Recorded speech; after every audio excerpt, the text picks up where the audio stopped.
Pour rappeler la démarche, donc chaque session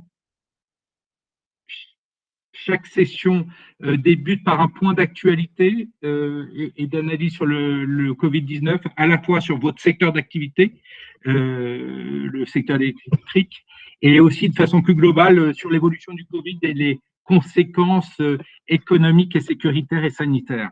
Après, on enchaîne évidemment par une thématique. Aujourd'hui, la thématique portera sur, donc, comme je l'ai dit, sur la cybersécurité et la santé-sécurité. Je le dis dès maintenant, la prochaine session portera sur les questions de trésorerie d'urgence. Dans un dernier temps, nous aurons des questions-réponses. N'hésitez pas, et je le rappelle, si vous souhaitez faire part de votre retour d'expérience, faites-nous en part par le chat ou par mail. Et évidemment, nous vous ferons intervenir soit à cette session, soit évidemment aux sessions futures si vous souhaitez intervenir dans les prochaines sessions. Donc, l'équipe aujourd'hui qui va m'accompagner, Simon Lamy, qui est directeur chez PwC, spécialiste évidemment du secteur électrique et de tout ce qui est infrastructure. Philippe Baumgart, qui est associé chez PwC en charge des aspects de cybersécurité. Anna Cole, que vous aviez déjà eu, qui m'accompagne notamment sur les problématiques de veille.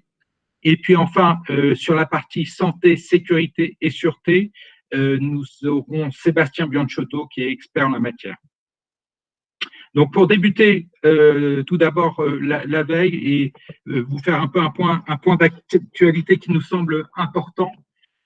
Donc, c'est la slide, je sais pas, ça doit être la slide 8. Donc, pour rappel, aujourd'hui, d'après l'OMS, donc l'Organisation mondiale de la santé, nous sommes à 155 124 décès et pour plus de 2 millions de personnes infectées. Évidemment, les statistiques en la matière sont peu fiables et on a des évolutions qui peuvent être extrêmement rapides, brutales. Par exemple, Singapour, en 2 jours, a annoncé plus de 3000 morts. Même en France, on a eu à peu près la même situation. On est passé de 11 000 à 19 000 morts. Donc, on voit que la statistique est relativement volatile. Néanmoins, et le point qui nous semble extrêmement important à souligner, je vais reprendre les termes du directeur général de l'OMS qui avertit que le pire est encore devant nous. C'est-à-dire que malheureusement, nous ne sommes pas au pic de l'épidémie, nous sommes encore, on va dire, à un début bien avancé. Et nous sommes aujourd'hui à 5000 morts dans le monde par jour en moyenne. Avec des pays qui connaissent des évolutions un peu disparates. Néanmoins, il y a une augmentation, semble-t-il, assez forte dans certains pays tels que la Turquie actuellement, ou aussi Singapour qui a pris de nouvelles mesures en matière sanitaire.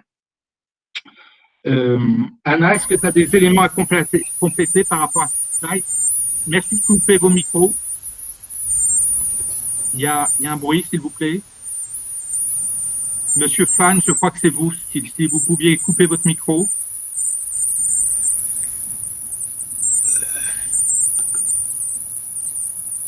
Anna, veux-tu compléter cette slide? Oui, pardon, je ne sais pas si vous m'entendez. Très bien. Oui. Juste quelques points sur les déplacements. Parce que dans certains pays, comme la Nouvelle-Zélande ou même en Europe, les personnes sont en train de enlever les restrictions et les confinements, surtout Nouvelle-Zélande, à partir de la semaine prochaine. Mais dans d'autres pays, les restrictions deviennent de plus en plus fortes. Donc, c'est vraiment, ça va être de cas par cas, pays par pays, et même dans certains pays, ça va être région par région. Très bien. Est-ce que on peut passer à la slide suivante? Donc, certains d'entre vous avaient demandé quelques éléments économiques par rapport à la situation actuelle. Alors, aujourd'hui, et ça va pas vous surprendre, la situation économique pour l'année 2020, les perspectives ne sont pas bonnes. D'après le FMI, on est dans un contexte où le monde va entrer en récession avec une baisse de moins 3% du taux de croissance dans le monde en 2020. L'Asie va un peu s'en sortir puisqu'on sera à plus 1%. Pour l'Afrique, on sera à moins 1,6%, soit la première récession, en tout cas en Afrique, depuis plus de 25 ans. Et ce qui fait dire au FMI que nous sommes dans une menace sans précédent pour la question du développement. En Asie aussi, mais comme en Afrique d'ailleurs, la chute du prix du baril du pétrole, et vous avez vu les dernières statistiques par rapport au baril, le Brent est à 20 dollars, combiné au Covid, se renforcent mutuellement et ont des conséquences récessives à la fois sur 2020, mais possiblement sur 2021. Le MENA aura une récession de 3%. Voilà quelques éléments économiques qui sont évidemment pas bons. Est-ce que, Anat, sur ce point, tu voudrais compléter?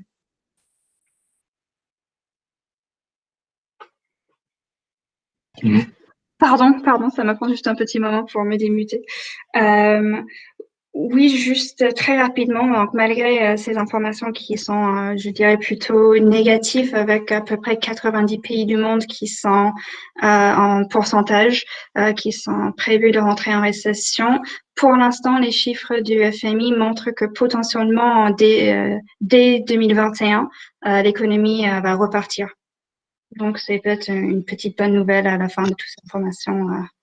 Oui, alors en fonction évidemment des institutions, et il est très difficile de voir la combinaison entre les prix du baril du pétrole et le Covid, de pouvoir donner des perspectives. Oui. Peut-être la slide suivante. Oui, alors ce qu'on peut dire, c'est Simon Lamy qui parle, donc je suis directeur dans le secteur de l'énergie. On voulait vous commenter aussi l'actualité Covid du point de vue du secteur de l'électricité. Déjà, ce qu'on constate aujourd'hui, la dernière fois, vous nous avez posé quelques questions sur finalement l'impact qu'aurait la crise sanitaire sur le secteur de l'électricité, la baisse de la demande que ça allait provoquer. On avait une tendance qui se dessinait à ce moment-là et qui était une baisse de la demande, oui, qui est variable selon les pays. Certains pays, alors dans le monde, en Europe, certains pays en fonction de la typologie de la demande et aussi de la façon dont c'est interconnecté, on va avoir des baisses de demande qui sont vraiment très très très faibles de quelques pourcents et jusqu'à une vingtaine de pourcents, et ça a l'air d'être le cas aussi pour la plupart des sociétés d'électricité qu'on connaît bien dans la zone Maghreb-Afrique. Voilà, avec des baisses de demande entre 5 et 20% selon le profil de clientèle que vous avez. Donc ça veut dire qu'il y a des baisses, mais qui ne sont pas qui sont importantes, mais qui sont pas encore majeures. Toutefois, on commence à voir aussi certaines conséquences de la crise sur d'autres aspects. Donc là, on vous en livre quelques-uns qui nous ont semblé intéressants. Pour bien prendre conscience du caractère international aussi de la crise et que ça pourra avoir aussi sur vos secteurs.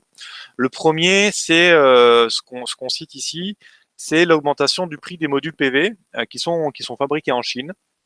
Donc les usines de production PV en Chine, donc c'est quand même le fournisseur majeur de toute la filière pour tout ce qui est les panneaux solaires du marché actuellement à base de silicium. Et les périodes de confinement dans les différentes régions ont affecté le prix de la matière première et le prix de la fabrication, ce qui fait qu'on observe des augmentations du prix de l'ordre de 10 à 12%. Donc pour certains projets à venir, ça pourrait être significatif pour certains acteurs. Ensuite, un autre point qui concerne l'impossibilité de se déplacer normalement au sein d'un pays ou à l'international. Donc ça veut dire que pour certaines actions de maintenance, il va y avoir des difficultés à les réaliser, donc il faudra les reporter. Donc ça peut être des actions de maintenance pour lesquelles vous avez besoin d'un expert international qui vient du constructeur moi j'ai entendu parler de la mise à jour du logiciel de dispatching parce qu'il y avait des nouvelles capacités. Donc, il devait faire venir un expert international pour reconfigurer les outils de simulation. Et là, évidemment, l'expert peut pas venir. Donc, ça veut dire que cette action de maintenance, elle n'est pas possible. Mais aussi, ça peut être le cas pour certaines grandes révisions pour lesquelles vous avez besoin d'un ingénieur certifié qui vient du constructeur. Donc, ça, c'est pas possible. Donc, ça veut dire qu'il faut le replanifier et éventuellement prendre des dispositions pour moins solliciter l'actif ou en tout cas mettre à jour le plan de production avec le dispatch pour vraiment replanifier cette action de maintenance à une date qu'on ne connaît pas encore. Ce qu'on observe aussi, c'est l'action de public. En fait, de plus en plus forte, c'est peut-être pas le terme, mais qui prend différentes formes pour soutenir le secteur de l'énergie. Donc, ou bien à travers une intervention publique directement dans les sociétés du secteur de l'énergie, ou alors une subvention auprès des consommateurs pour les aider à les soulager durant cette période financièrement, durant cette période de crise. On a mis également un exemple français sur EDF, qui, face à la baisse que j'ai évoquée d'une quinzaine de pourcents, commence à diminuer la production de sa base, donc en diminuant la production nucléaire, d'électricité d'origine nucléaire. Donc ça, qu'est-ce que ça veut dire que les opérateurs électriques doivent ou commencent, dans la mesure où la crise se prolonge, mettre à jour éventuellement les plans de production pour une période de peut-être de quelques mois, et donc en faisant jouer aussi, en faisant varier la production de certaines grandes centrales qu'il y a sur la base. Alors, ça dépendra de votre mix énergétique. Et ça veut dire qu'autant, quand on s'est parlé la semaine dernière, on n'était pas du tout sur ces problématiques-là. Mais aujourd'hui, les sociétés d'électricité sont en train de replanifier, la production pour les semaines à venir. Donc ça, c'est peut-être un point important, un point important pour vous.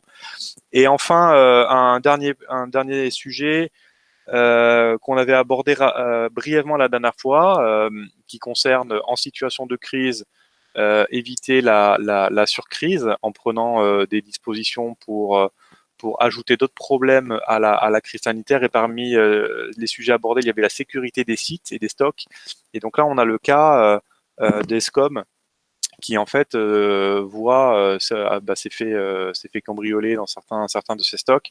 Et ça, c'est des comportements qu'on retrouve souvent en situation de crise. Et les opérateurs électriques, parce qu'ils ont des composants mécaniques, parce qu'ils ont des câbles qui ont une valeur sur le marché noir, parce qu'ils ont aussi du carburant, ils font partie des opérateurs et des stocks qui sont sensibles et qui peuvent être malheureusement faire l'objet de vols dans cette période de tension économique difficile.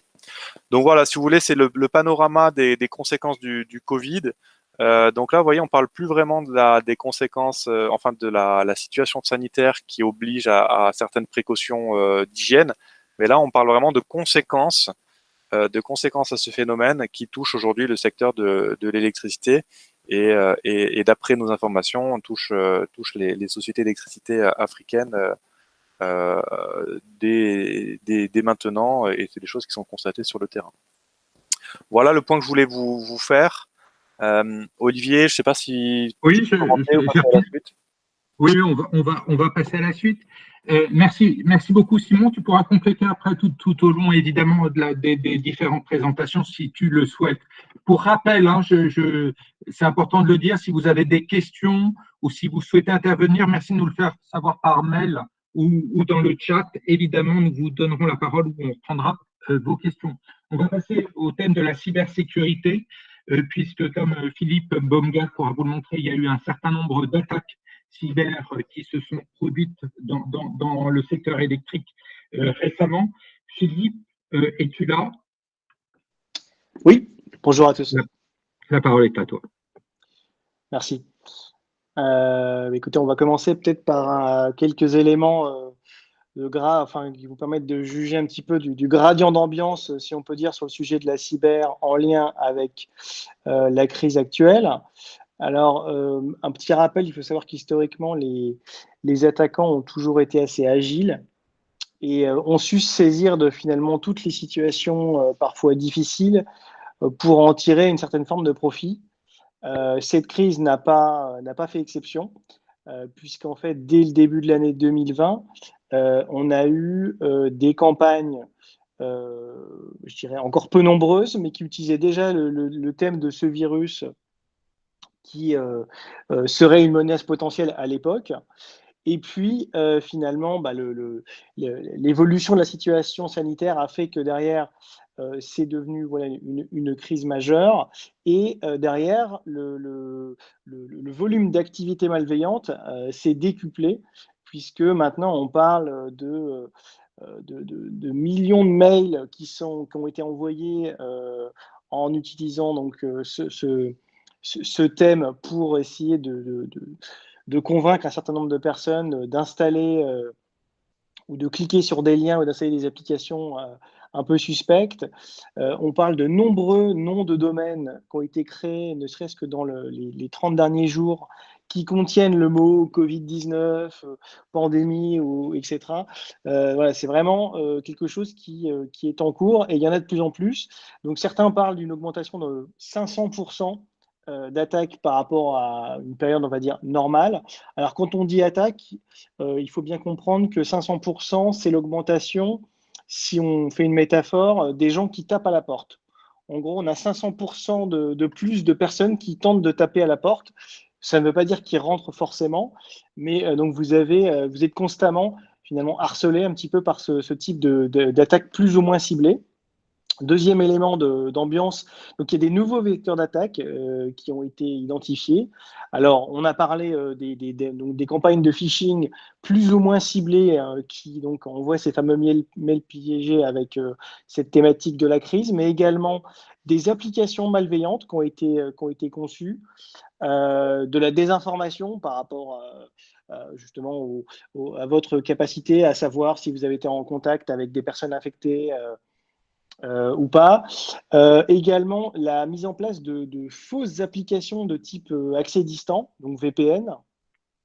Et ça, je suis certain que vous l'avez déjà vu, toutes ces fameuses cartes du monde qui vous donnent en temps réel le nombre de personnes touchées dans quel pays. Ce type de carte du monde a également été utilisé pour inciter ceux qui vont dessus à installer un certain nombre de plugins navigateurs pour infecter leur machine. Enfin, le dernier élément que vous voyez sur la droite, c'est les différentes techniques d'attaque qui sont régulièrement utilisées durant cette crise. Donc là, on a un petit peu un florilège de tout ce qui existe.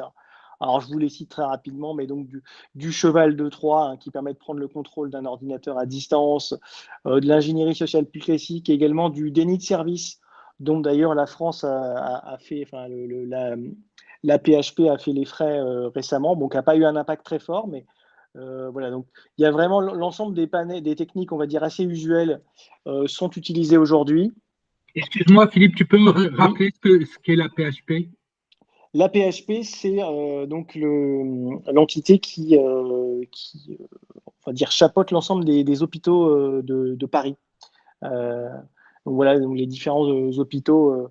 Donc cet organisme-là fournit des services pour l'ensemble de ces établissements-là. Et donc, ils ont eu un problème de fonctionnement sur leur système parce que des attaquants cherchaient à leur nuire. Donc, malheureusement, donc, ce sont évidemment des gens qui ont peu d'éthique, puisque vu le contexte, certains attaquants, d'ailleurs, je vous partage cet élément, ont décidé d'arrêter leurs méfaits durant la crise, notamment un acteur malveillant qui s'appelle Maze. Ce qui est très drôle, c'est qu'ils ont déclaré ça et qu'en fait, je crois que c'était 3 jours ou 4 jours après, on avait des traces d'attaque du groupe, on va dire, derrière. Donc en fait, ce qui prouve bien que d'ailleurs, ils sont pas forcément concertés, ils sont pas forcément cohérents. Donc c'est compliqué, même quand certains ont un peu d'éthique, globalement, on n'arrive pas à avoir de l'éthique collectivement sur un groupe comme Maze. Je vous propose de passer peut-être au slide suivant, une fois qu'on est rentré un petit peu dans le vif du sujet, pour s'intéresser à donc des attaques qui visent évidemment les opérateurs électriques plus particulièrement. Et donc, on va s'intéresser donc, à 3 attaques plus principalement. Donc, commençons par la première, celle-là, elle est au Japon. Elle date de janvier 2020. Et donc, cette entreprise qui a été attaquée s'est fait subtiliser un certain nombre de données confidentielles, notamment des échanges de mails avec le ministre de la Défense et l'autorité de régulation nucléaire, et également des documents en lien avec des éléments d'infrastructure, typiquement sur le ferroviaire et sur d'autres types d'activités. En plus de ça, il y a eu une fuite de données sur des données personnelles sur un peu plus de 8000 personnes, donc employés et anciens employés, et candidats d'ailleurs aussi pour des positions dans l'entreprise. Et on soupçonne la Chine comme étant un des potentiels attaquants liés avec cet incident-là. Deuxième attaque assez récente, c'est plutôt aux États-Unis cette fois-ci, dans lequel on a un opérateur de pipeline qui a été victime en février de cette année. Et là, le point marquant, c'est que non seulement l'attaque a visé les systèmes, on va dire, informatiques bureautiques, mais également les systèmes, on va dire, industriels de production. Donc tout ce qu'on appelle généralement OT, le Operation Technology. Et donc, ça, c'est plus rare parce que c'est un petit peu plus compliqué à réaliser. Et en général, quand les bonnes pratiques sont en place, on a une forme de ségrégation entre les réseaux dits bureautiques et ces réseaux plutôt industriels, parce qu'on sait très bien que ces réseaux, malheureusement industriels, sont très vulnérables, puisque les technologies, généralement, qui mettent en jeu sont des technologies qui sont parfois très anciennes, dans lesquelles la cybersécurité n'a pas été prise en compte. Et donc, on cherche à les isoler un maximum du reste des réseaux pour justement minimiser ce risque. Et donc, dans le cas de cette attaque, il semblerait que donc, ces attaquants ont réussi à rebondir entre le réseau bureautique et ce réseau industriel. Un autre élément, une autre attaque qui vise plutôt, cette fois on est en Europe, c'est au Portugal. Et on va détailler d'ailleurs ce point dans le slide d'après. Alors oui, juste avant, il y a peut-être une petite frise chronologique des éléments dont je vais parler. Tout ça juste pour vous dire que voilà, les attaques, même si on n'en entend pas beaucoup parler dans la presse, il y en a quand même, et elles sont à fréquence relativement régulière. Elles sont de plus ou moins de grande envergure. Et du coup, je vous propose de parler de peut-être une qui est assez proche de nous, en tout cas qui s'est déroulée au Portugal. Slide suivant, s'il te plaît. Merci. Qui est donc cette entreprise EDP qui donc a été victime d'une attaque par ransomware, avec donc un nouveau ransomware qui s'appelle Ragnar Locker, qui est assez redoutable, puisque effectivement c'est il est récent, donc il n'est pas encore bien détecté par nos outils classiques, les antivirus ou les passerelles de filtrage mail ou équivalent. Le deuxième élément, c'est que cette attaque a été attribuée à un groupe qui s'appelle le Cyberteam, qui n'est peut-être probablement pas à son coup d'essai, puisqu'en fait, ils ont réussi, en s'introduisant dans le réseau de cette entreprise, à exfiltrer 10 terabytes de données. je ne sais pas si vous vous rendez compte, mais 10 terabytes, c'est vraiment colossal. En général, les différents cas sur lesquels nous, on est intervenu, on oscille entre des centaines de gigas, parfois 2-3 terras, mais 10 terras, c'est vraiment énorme. Donc, ce qui d'ailleurs vient conforter le fait que vraisemblablement, cette entreprise devait avoir de très faibles capacités de détection, puisque sur des quantités de ce niveau-là, normalement, ça devrait générer des alertes ou des éléments de vigilance, parce que voilà, on utilise de manière tellement significative la bande passante réseau que ça devrait normalement être repéré dans certains tableaux de bord. Donc eux, ce qu'ils ont réussi à faire, c'est récupérer donc une grande quantité de données, et ils ont demandé donc une rançon assez considérable de l'ordre de 10 millions d'euros, bien évidemment en monnaie électronique, puisque beaucoup plus difficilement traçable. Ils ont également fait monter la pression en publiant les documents une partie des documents qu'ils avaient réussi à récupérer, que vous voyez d'ailleurs ici, pour s'assurer, je dirais, de la bonne coopération et de la bonne communication qui a pu être faite en lien avec cet incident. D'ailleurs, petit commentaire, on a connu par le passé certaines victimes d'incidents qui ont l'habitude de mettre, si vous me passez l'expression, mettre la crotte sous le tapis et de se dire hop, circuler, il n'y a rien à voir. Non, on a eu un simple incident de production, alors qu'en fait, c'est une attaque par ransomware, et que finalement, maintenant, les journalistes arrivent à être très, très rapidement au courant. En plus de ça, les attaquants n'apprécient pas beaucoup la communication qui finalement minimise complètement ce qu'ils ont fait. Donc, ça peut les agacer, et donc ça peut les pousser à communiquer d'autant plus sur le fait qu'ils sont rentrés chez vous, et donc ils publient des documents. Et c'est notamment le cas, j'en parlais, de Maze, qui est un groupe qui a un site dédié dans lequel ils vous listent tous les gens qu'ils ont compromis et la quantité de données qu'ils ont récupérées chez chacun d'entre eux.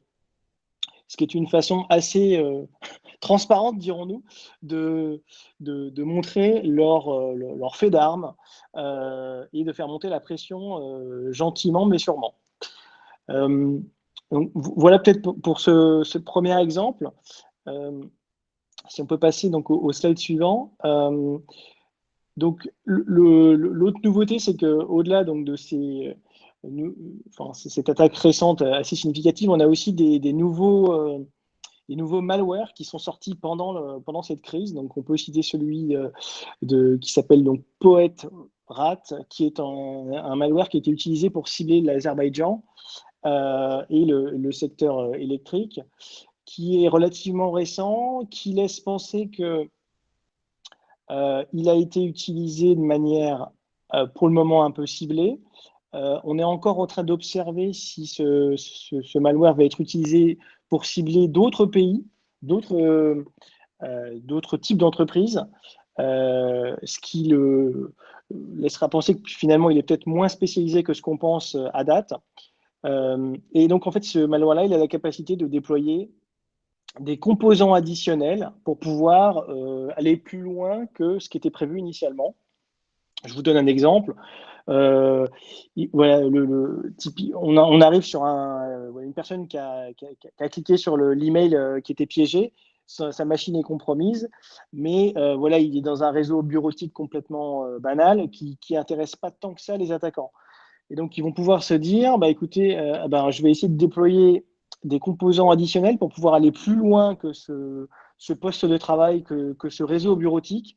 Et donc, ils vont faire des activités de découverte du réseau pour essayer de comprendre qu'est-ce qu'il peut y avoir d'autre d'intéressant dans ce réseau-là, et éventuellement comment ils peuvent rebondir ailleurs, et pourquoi pas donc sur ces fameux réseaux industriels quand ils arrivent à les identifier. Donc, on n'a pas encore de preuves formelles que ce malware-là a servi à ça, mais on se doute que ses capacités peuvent probablement permettre de le faire. Si on passe maintenant je dirais un petit peu au point de focalisation qu'on peut essayer d'avoir durant cette crise, ils sont à 3 niveaux. Donc, le premier, c'est le fait qu'on applique des nouvelles procédures et des mécanismes de décision qui ne sont pas les mécanismes standards.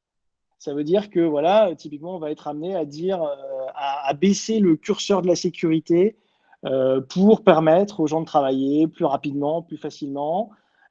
Et donc, ça, c'est des choses qu'il faut absolument identifier pour rester vigilant par rapport à ce qu'on va appeler ces exceptions.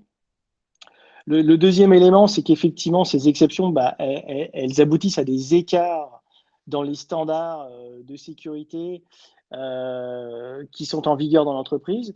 Donc, ces standards-là, il faut mesurer ces écarts et essayer de les résorber le plus tôt possible. Évidemment, si ces écarts existent, c'est qu'il y a souvent une bonne raison, pas toujours, mais il y en a souvent une bonne. Donc voilà, au moins à minima, les mesurer et les garder dans une sorte de main courante.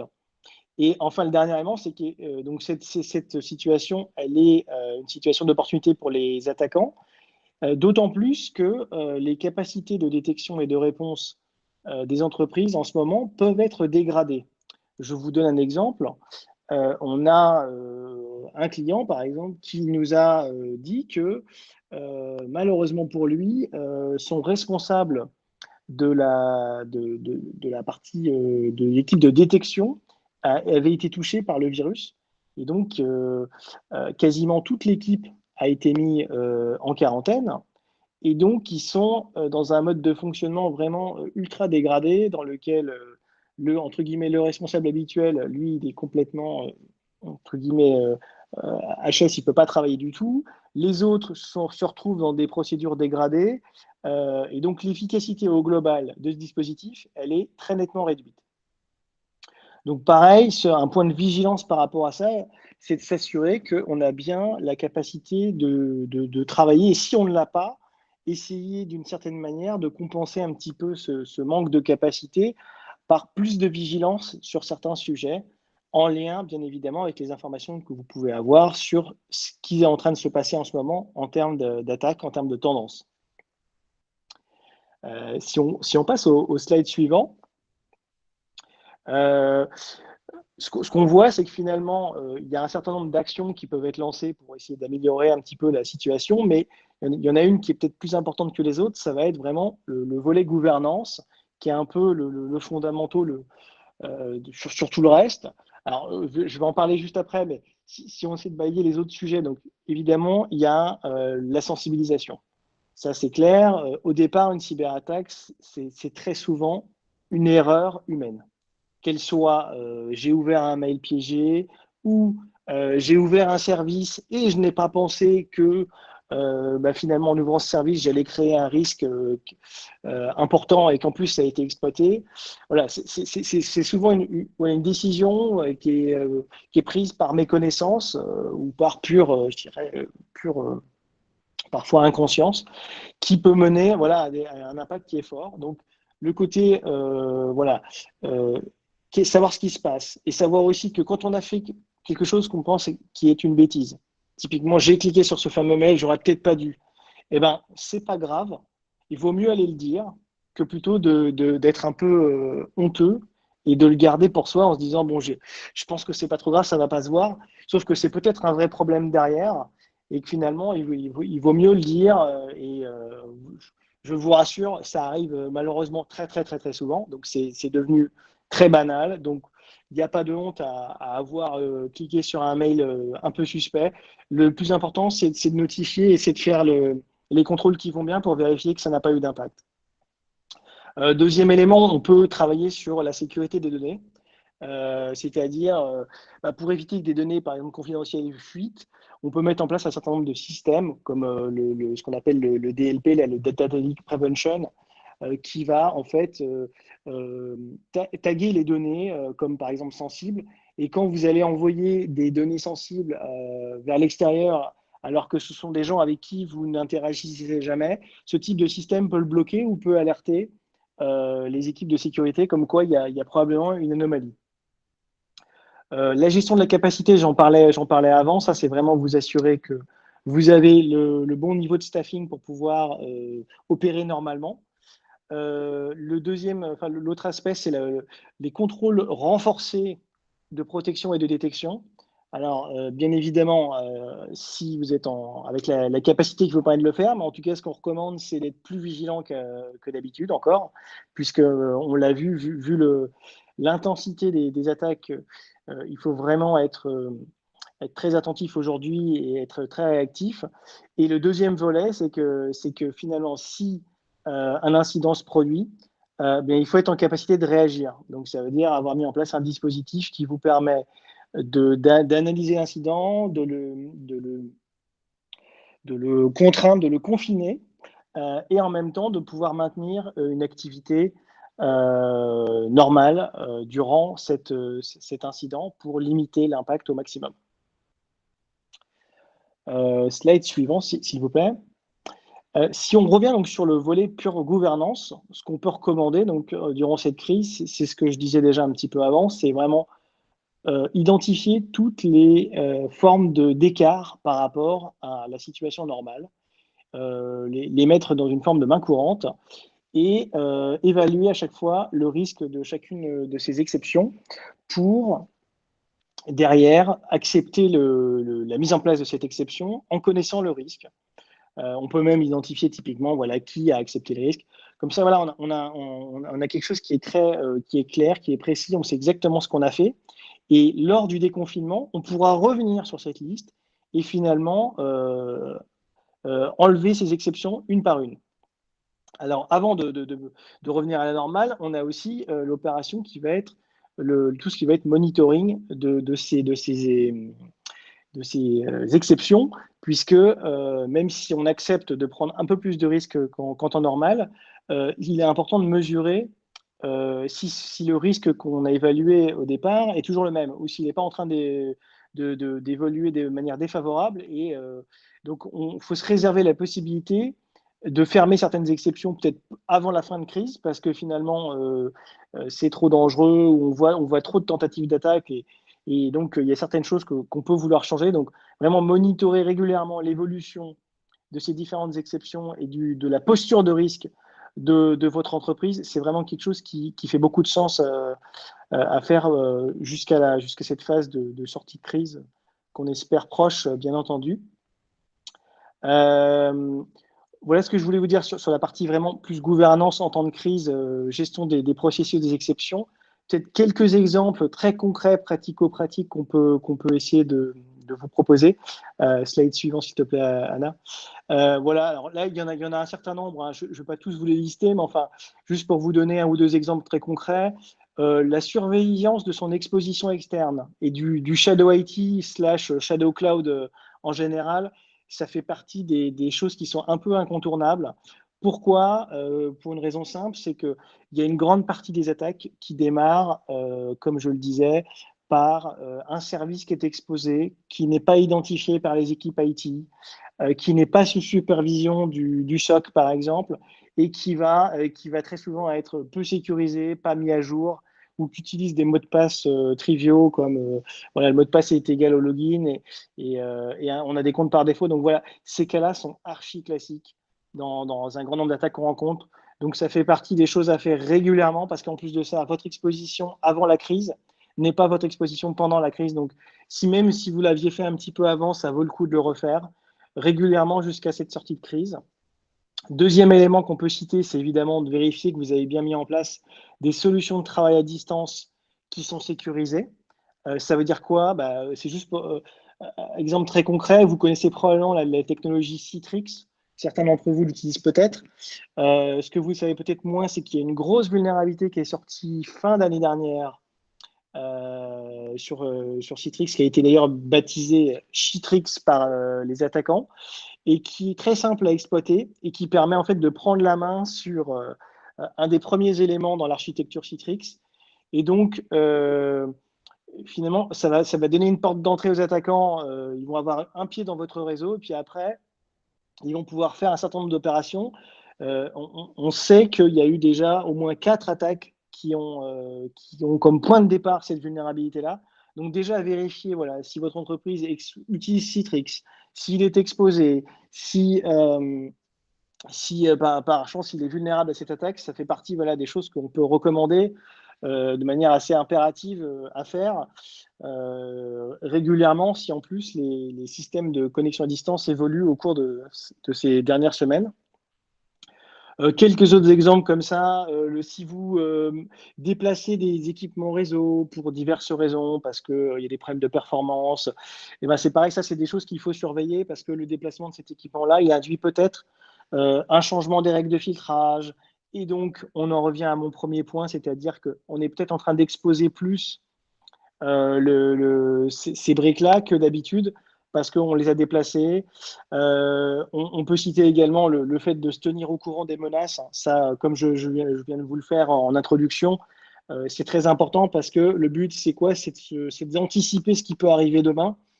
Et donc, savoir ce qui se passe chez les autres, être en communication régulière. À ce titre-là, retenez que certains ont créé la Covid-19, la coalition Covid-19, qui est un groupe Slack qui, en fait, dans lequel c'est mondial, tous les acteurs, on va dire, de la partie cyber, que ce soit en défense, en détection ou en réponse, se sont connectés là-dessus pour pouvoir partager des informations, des indicateurs de compromission, tout un tas de choses, on va dire, très pratico-pratiques pour pouvoir mieux se protéger chacun d'entre eux sans passer par des cercles usuels de partage qui font bien évidemment, je dirais, leur job, mais en ces temps de crise, c'est plus compliqué. Donc, on a privilégié le fait que les gens se parlent directement au travers de ces canaux. Donc ça, c'est également quelque chose que vous pouvez faire.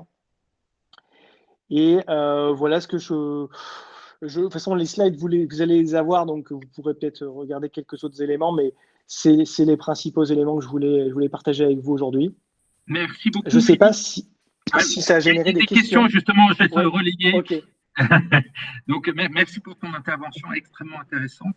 La question que j'ai sous les yeux, c'est y a-t-il des tests ou des démarches que les opérateurs peuvent conduire pour renforcer leur protection vis-à-vis de types d'attaques? Alors, excuse-moi parce que je viens de recevoir un autre message. Vis-à-vis de types d'attaques qui commencent par la bureautique, mais qui touchent ensuite l'outil industriel, donc les attaques SCADA. Alors, du coup, pour se préparer à ce type d'attaque, déjà les premiers éléments de défense restent je dirais les outils classiques, hein, les différentes solutions. Déjà, s'assurer parce que comme on disait, vos employés sont sensibilisés, que vous avez mis en place un certain nombre d'éléments filtrants, que ce soit sur les mails, sur le trafic Internet. Sur votre poste de travail, au-delà d'un antivirus, vous pouvez également déployer ce qu'on appelle un EDR, c'est-à-dire une sorte d'agent qui va observer ce qui se passe sur vos postes et qui va déterminer si quelque chose est anormal. Ça reste, je dirais, un incontournable aujourd'hui pour essayer de muscler un petit peu ses capacités de détection. Maintenant, pour spécifiquement par rapport au risque de rebond sur les systèmes industriels, SCADA notamment, ça, ce qui se pratique, c'est par exemple des tests d'étanchéité. Nous, on a déjà réalisé ça plusieurs fois, c'est-à-dire qu'on va, par exemple, imaginer, on va simuler la compromission d'un poste sur l'environnement bureautique au travers de ce qu'on va appeler une opération de Red Team. Finalement, ces opérations-là, le but, c'est quoi? C'est de jouer aux méchants, mais en toute sécurité. Et essayer de mettre à l'épreuve en fait l'ensemble des dispositifs. Donc vérifier si c'est possible, voir si c'est simple de compromettre un poste bureautique. Donc si jamais on y arrive, on va se dire ok, étape 1 est réussie. Deuxième étape, c'est est-ce que de ce poste bureautique, je peux rebondir sur un réseau industriel? Et si oui, quelle complexité ça va mettre en œuvre? Et donc ça, c'est des opérations de simulation qu'on met en place. Malheureusement, en temps de crise, c'est vrai que c'est des choses qu'on fait généralement avant, je dirais, une situation complexe comme celle-là. Donc, si jamais, c'est toujours possible de le faire pendant la crise, hein, bien entendu. Maintenant, c'est un petit peu plus délicat à organiser, mais donc voilà, ce sont ce type d'opérations qu'on fait pour mettre à l'épreuve à la fois la réalité de l'attaque et le niveau de difficulté que ça représente pour arriver à cet objectif-là. Et en fonction de ça, vous allez pouvoir derrière déterminer si le risque est acceptable ou ne l'est pas, et donc adapter votre posture de sécurité et vos mécanismes de défense en fonction du niveau de difficulté que vous voulez que ça représente.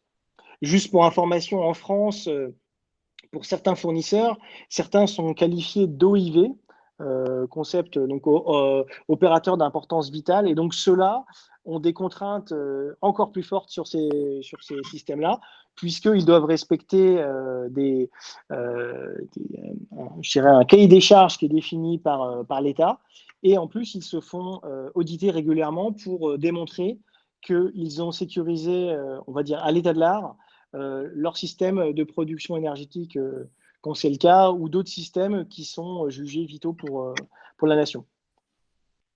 Désolé, j'étais un peu long pour la réponse. Non, mais c'est bien. Je crois que Simon, tu voulais prendre la parole, donc je te la laisse. Oui, merci. Je voulais abonder dans ton sens, Philippe, sur les règles de sécurité. Là, quand on parle de SCADA, en fait, on parle de centrale. Et la réalité d'une centrale, c'est que dans certains cas, dans de nombreux cas, c'est sur des sites isolés, avec des gens des exploitants qui y sont toute la journée, toute la nuit, et qui vivent un petit peu de façon presque autonome du siège. Et donc, on peut constater que dans ces sites-là, ces sites de production, eh bien, les règles de sécurité informatique, les règles de bonne conduite, elles sont elles sont pas toujours respectées, ni forcément auditées. Et donc, c'est très important de les rappeler. Un ordinateur qui est connecté à un SCADA, il doit pas être utilisé, il doit pas être connecté à Internet, sauf si on a pris des dispositions spécifiques pour ça.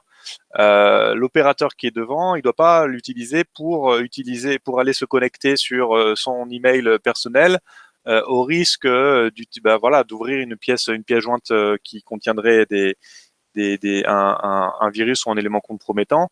Et donc ça, je pense que c'est très important aussi de bien se rappeler que dans un opérateur électrique, il y a les sites d'exploitation, ils sont éloignés, avec des personnes qui sont pas toujours sensibilisées à ces risques cyber, et donc prendre des mesures pour bien leur expliquer de quoi il en retourne, et aussi éviter tous les utilisations personnelles des ordinateurs avec des applications qui sont pas autorisées, et qui pourraient compromettre le système. Donc ça, je pense que c'est utile de le rappeler. Ensuite, quand on parle d'exploitation, il y a aussi vos producteurs indépendants, vos IPP, même si c'est leur responsabilité de sécuriser l'information, leur système d'information. Je pense que les sociétés d'électricité, elles peuvent avoir un rôle aussi par rapport à ça, pour les challenger sur les mesures qu'ils prennent pour assurer l'étanchéité de leur système d'information et leur résilience en cas d'attaque. Donc là, parce que même si c'est pas directement votre système d'information, ça peut vous concerner. Ensuite, donc ça, c'est le domaine de l'exploitation, mais qui est généralement assez étanche du reste du système d'information de la société d'électricité, où pour moi, il y a deux autres parties. Il y a le système d'information qui est relatif au dispatching, qui lui est normalement îloté, donc c'est-à-dire qu'il est vraiment autonome et pas connecté à l'extérieur. Je pense que dans de très nombreux cas, on a des dispositions de sécurité qui sont au niveau des meilleures pratiques, mais il faut bien se prémunir de tout risque en mettant à jour les logiciels lorsqu'il y a des failles qui sont découvertes, les firewalls, le logiciel de dispatching, le mettre aussi à niveau, parce qu'il y a des mises à niveau techniques, mais aussi des mises à niveau de sécurité. Et donc ça, c'est très important. Et quand c'est possible de le faire à distance, ça, on nous a posé la question tout à l'heure, il faut le faire. Mais parfois, c'est pas possible. Et c'est vrai que dans des dispositions comme aujourd'hui, on peut pas faire intervenir les ingénieurs sur site. Il faut peut-être prendre attache avec son éditeur pour voir peut-être quelles mesures palliatives vous pouvez mettre en place si jamais il y a une faille de sécurité qui avait été identifiée, pour pouvoir la corriger le temps qu'une intervention puisse avoir lieu. Et après, il y a tout le domaine qu'on néglige trop souvent, qui est les données corporate, les données du siège. Parce qu'une société d'électricité, elle peut intéresser des attaquants pour plusieurs raisons. Déjà, au niveau de ces organes de développement, il y a des informations très confidentielles et qui peuvent être très intéressantes pour des développeurs ou des vendeurs. Toutes les préétudes de projet, savoir quels sont les sites sur lesquels on voudrait installer des centrales un jour, Et donc, ces sites-là, ça peut faire après l'objet de spéculations foncières pour acheter les terrains avant et donc voilà, monétiser cette information-là. Il y a tous les fichiers d'appel d'offres aussi avec les critères techniques, les critères financiers qui peuvent être utilisés, les modèles financiers des concurrents. Donc ça a vraiment beaucoup de valeur hein, pour des pirates ou pour des gens malveillants. Donc il faut faire très attention à ça. Il y a aussi tout ce qui concerne les données commerciales de contrats qui auraient été négociés avec des industriels ou avec des choses de ce type-là. Donc là, ce sont des informations classifiées, confidentielles, et donc le fait si jamais ça fuitait, ça altérerait énormément la réputation aussi de la société, et puis la confiance que les opérateurs pourraient avoir vis-à-vis d'elle. Et toutes ces données-là, généralement, elles sont véhiculées par mail. Et donc on se les envoie par son mail professionnel, mais très souvent, parce qu'on sait très bien les pays dans lesquels on travaille, on aura vite tendance, quand c'est possible, à utiliser son mail personnel, surtout en période de confinement ou quand on travaille chez soi, à peut-être pas moins faire attention à la clé USB qui traîne, aux mails qu'on s'envoie sur Yahoo parce que c'est plus rapide que l'interface professionnelle, ou quand on n'a pas de VPN, on n'a pas accès aux mails, donc chez soi, on va se transférer la pièce jointe. Et tout ça, il faut faire très très attention parce qu'on véhicule des fichiers qui ont une grande valeur pour les gens malveillants. Donc voilà, je pense que ça, je voulais vraiment le rappeler. Et enfin, il y a le dernier cas, il y a aussi les données personnelles. Les données personnelles des utilisateurs qui pourraient faire l'objet des usagers, usagers et clients qui pourraient faire l'objet d'une fuite. Et on sait très bien que dans les situations de crise, les sociétés d'électricité sont toujours commentées ou critiquées dans les réseaux sociaux, la presse. On a des attentes vis-à-vis d'elles. Et donc, si en plus il y avait une fuite de données personnelles, je pense que ça pourrait vraiment porter un coup très préjudiciable à la réputation de la société d'électricité. Donc voilà, il faut prendre soin de ces données-là pour renforcer la confiance qu'ont les usagers vis-à-vis des sociétés d'électricité. Voilà, je voulais juste apporter ces quelques éléments de personnalisation pour vraiment que vous puissiez apprécier la substance de ce qu'on veut vous dire. Et que là, on a parlé de cybersécurité avec des exemples un peu partout dans le monde, mais ça s'applique vraiment tout à fait à votre contexte. Merci beaucoup, Simon. Je renouvelle, n'hésitez pas à poser des questions. J'ai vu de nouvelles questions. Ce que je vous propose, c'est qu'on les traite toutes à la fin, après les deux interventions. Donc, ce que je vous propose, c'est qu'on passe du volet cybersécurité au volet sécurité, santé, sûreté. Donc, Sébastien Bianciotto, qui est expert dans nos équipes, va prendre la parole. Sébastien, la parole. Bonjour à tous, merci Olivier pour l'introduction. Donc Sébastien Bianciotto, consultant en santé, sécurité, sûreté. Donc on va aborder tous ensemble donc ces thématiques dans cette période, on va dire, de crise Covid-19. Donc comme vous le savez sûrement, la santé et la sécurité, c'est une discipline qui se focalise sur la gestion des risques professionnels, donc notamment pour limiter les accidents du travail et les maladies professionnelles. Tandis que la sûreté, c'est une discipline qui a pour objectif de protéger les personnels et les infrastructures contre les actes de malveillance. Donc voilà pour les définitions. Ce que je vous propose de faire, c'est de revenir rapidement sur le contexte actuel, d'évoquer ensuite avec vous un processus, on va dire, un petit peu typique de gestion des risques, santé, sécurité, sûreté en entreprise, et enfin de détailler un petit peu plus les mesures de prévention et de protection qui sont mises en œuvre par certaines entreprises dans le monde, des entreprises qui sont un petit peu de secteurs variés, mais qui restent dans l'industrie. Alors en slide suivante, j'ai pas le numéro des slides. Oui, slide 22. Alors slide 22. Donc voilà, là je vais vous présenter un petit peu le contexte.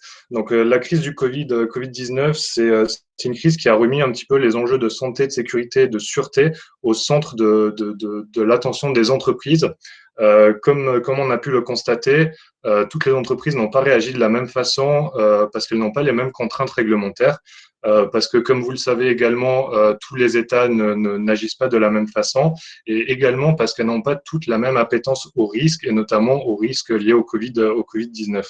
Donc ici, cette notion d'appétence au risque, elle est définie donc notamment au travers des besoins économiques de l'entreprise. Donc, est-ce qu'elle a vraiment besoin de ces activités pour survivre? Est-ce qu'une présence sur site est obligatoire?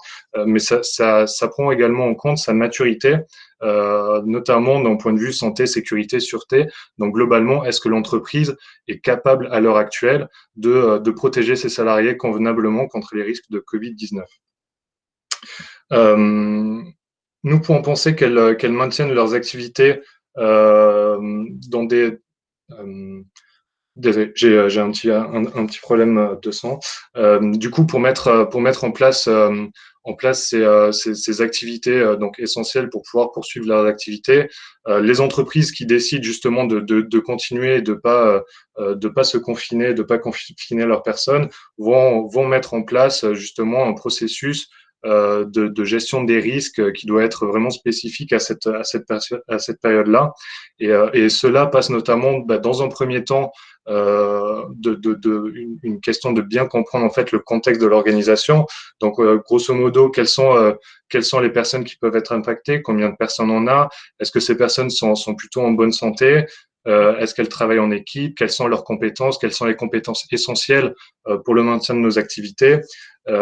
Également, combien de sites on a, quelle est la typologie des sites, est-ce que nos personnels doivent intervenir sur des chantiers, dans des domiciles personnels, sur des lignes de production, etc. Et enfin, quelle est l'activité qui est mise en œuvre sur ces sites? Est-ce qu'il y a des travailleurs isolés? Est-ce que les équipes sont plus ou moins réduites? Est-ce que les travailleurs doivent effectuer des trajets plus ou moins fréquemment? Et si oui, dans quel pays, etc.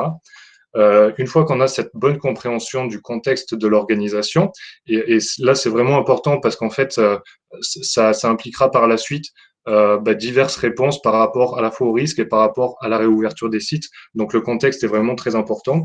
Une fois qu'on a bien saisi ce contexte-là, il s'agit notamment d'assurer la conformité avec la réglementation. Donc ça passe notamment par suivre les annonces gouvernementales, s'adapter au code du travail, aux législations qui sont mises en œuvre dans le pays et assurer qu'on soit bien conforme. C'est également s'assurer qu'on ait des objectifs clairs, donc quelles sont les activités qu'on souhaite maintenir et qui sont vraiment critiques pour l'entreprise. Est-ce qu'on va limiter le nombre de personnels sur site ou pas du tout? Donc ça, c'est également des objectifs qu'il faut mûrir avec d'autres fonctions de l'entreprise. Et ensuite, c'est vraiment définir les risques, en tout cas identifier les dangers, évaluer les risques. Alors, il faudrait le faire par poste de travail. Selon les sites, il peut y avoir des postes qui seront plus exposés que d'autres, et également faire une évaluation par site sur l'ensemble du site pour notamment identifier donc les points chauds qui sont relatifs au Covid et qui peuvent être notamment l'accueil, les sanitaires, les lieux de restauration, etc. Donc voilà, faire une vraie évaluation des risques par rapport à ce danger, à ce virus-là. Une fois qu'on a évalué tout ça, il s'agit aussi de planifier nos actions. C'est une étape qu'on oublie souvent et pourtant c'est une étape qui est cruciale, autant plus aujourd'hui parce que les circuits d'acheminement et notamment les circuits d'acheminement pour les équipements sont assez impactés et fonctionnent en mode dégradé. On pense notamment aux masques, mais il y a également les gels et les gants. Donc voilà, la planification est vraiment clé en tout cas dans cette démarche de gestion des risques liés au Covid. Et ensuite, donc bien évidemment, après la planification vient l'implémentation. Donc, des mesures, on y reviendra un petit peu plus tard. Et également, pouvoir répondre aux situations d'urgence. Parce qu'actuellement, on est en mode gestion de crise Covid. Mais s'il y a des activités sur site ou même à distance, l'entreprise peut faire face à des situations d'urgence de type incendie, de type accident au travail ou de type attaque ou intrusion sur site. Donc vraiment, le rôle de la fonction santé, sécurité et sûreté, c'est également de répondre à ces situations d'urgence. Et ensuite, à la fin du processus, il est toujours très important d'évaluer en fait ce qu'on a mis en œuvre. Est-ce que c'est vraiment pertinent? Est-ce que c'est adapté à la situation? Est-ce que ça nous permet de réduire les risques? Et sinon, dans ce cas-là, il faut voilà, se porter sur de l'amélioration, faire du benchmark, suivre l'évolution de la situation pour justement trouver de nouvelles mesures à mettre en œuvre. En parallèle de tout ça, on a la documentation. Donc, c'est vrai que dans les entreprises, des fois, il y a souvent beaucoup de documentation. Et pourtant, c'est quelque chose qui va être très important, notamment pour la reprise d'activité, parce que ça nous permettra justement de communiquer des preuves de ce qu'on a pu mettre en place pour protéger la santé, la sécurité, la sûreté de nos collaborateurs. Donc, vraiment aussi une étape importante et essentielle pour la gestion de risque. Si on passe en slide 23, sur cette slide, du coup, on va rentrer un petit peu plus en détail dans les mesures qu'on a pu voir qui sont un petit peu plus opérationnelles à la fois en matière de santé, sécurité et aussi de sûreté physique et de sûreté des voyageurs. On a également pensé que voilà, il y avait 3 phases principales qu'on pouvait identifier dans cette crise. C'était la première phase, c'était la propagation du virus.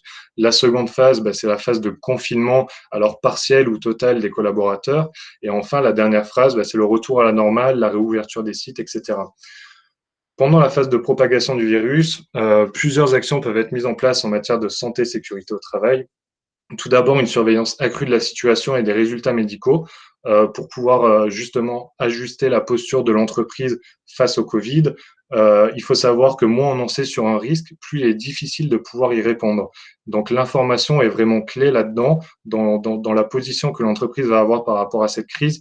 L'information est vraiment clé. Dans le cadre du Covid-19, les informations sont arrivées progressivement et elles continuent d'arriver progressivement. Donc quand on n'est pas sûr, il vaut mieux faire preuve de précaution. Pour vous donner un exemple, j'accompagne un client depuis un certain temps dans le secteur de l'énergie. Et en janvier, donc on était encore vraiment aux prémices de la crise. Il y avait un événement qui était organisé et beaucoup de personnes devaient venir d'un petit peu partout dans le monde, et notamment de pays asiatiques. Et en fait, quand j'ai suggéré à un membre du comité exécutif de réviser la venue de ces personnes qui venaient voilà, de zones à risque, la première réaction a été un refus. Voilà, on n'allait pas chambouler nos quotidiens pour quelque chose qui semblait assez lointain.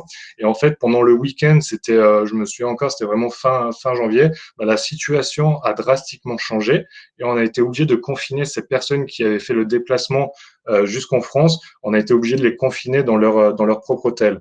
Donc voilà un petit peu sur ce point et justement sur l'information et sur la perception des risques. Ensuite, en santé sécurité, il y a eu un gros travail qui a dû être fait, notamment pour communiquer, diffuser de l'information fiable venant de gouvernements et d'OMS. On sait l'impact médiatique a été assez important. Il y a eu beaucoup d'informations qui ont circulé qui n'étaient pas toujours aussi fiables et aussi vérifiables. Donc encore une fois, de l'information, c'est vraiment quelque chose qui est clé dans cette gestion de crise. Et ensuite, bien sûr, un travail de communication sur toutes les mesures d'hygiène, les gestes barrières qu'on a pu, par exemple, diffuser au moyen de posters, au moyen de vidéos, au moyen de signes visibles, également sur des fonds d'écran d'ordinateur. En parallèle, on a aussi mené certaines entreprises ont aussi mené d'autres actions, ont mis en place d'autres mesures, comme par exemple la distribution d'équipements de protection individuelle, donc les masques, les gels et les gants à chacun des collaborateurs restant sur site. On a pu penser également à la mise en place de zones blanches où le personnel devait s'équiper de façon automatique et de façon renforcée pour ne pas contaminer les locaux. Donc, on pense notamment à des salles de commande, à des lieux vraiment très sensibles et très critiques pour l'activité. On a également vu la ségrégation entre les personnes au moyen de vitres, de plexiglas, de barrières, etc.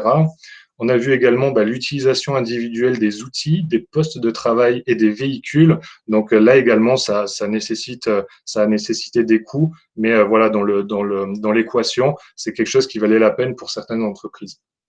Également sur les temps de restauration qui ont été repensés dans certaines entreprises. Alors, chez certaines, on va avoir une distanciation sociale qui va être appliquée sur chacune des tables.